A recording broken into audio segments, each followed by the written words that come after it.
अस्सलामुअलैकुम वरहमतुल्लाहि वबरकातुहू ज़िम तासुर उस्ताद मलगरी तारिक मुखलिस अलफजर अलमुखलिस अकेडमी ना तासुरा मुखातिब यम जमुन चैनल का तासु सबरी नहीं सब्सक्राइब करा जमुन चैनल सब्सक्राइब करी नले ने होमवर्क चिकुम दे हागा दे फ़ा औ क़ाफ तासु मुसरा तर खैर परी पदी विलग के पदिशई इंशाल्लाह च तासु वो इस्तिफादा हासिल करें राज़ी होमवर्क तरफ तराशई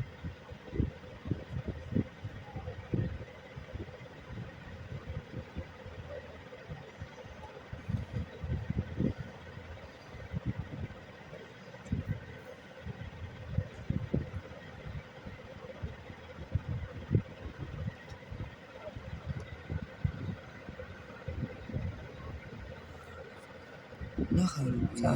अच्छा स्टार्ट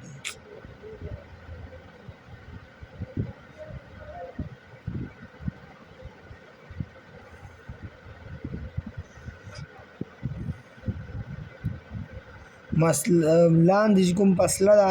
دا به تاسو یو کت ورکوئ او مانځ کې چې کوم اوږدواله ده دا به تاسو 15 کته ورکوئ.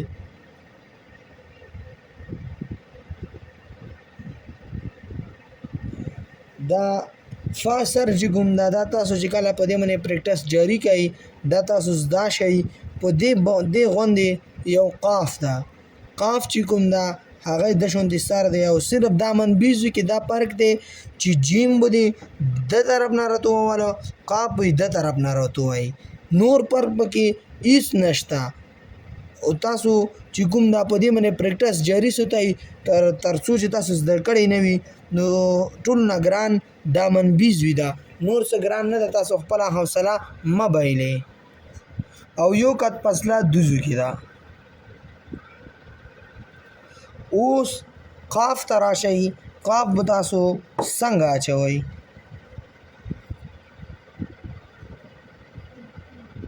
د فا غوندې سر یې د داسې به قلم راتاو کوئ داسې به قلم صرف فرق پکې دا ده چې تر چې لکیر به تاسو یو نیم کت راکوزوئ نو هغه دا منبیز وي دا در نیم کته ده تاسو به دا در نیم کته اوږدوئ او لاندې چې کومه ده تاسو به 2 کته راځئ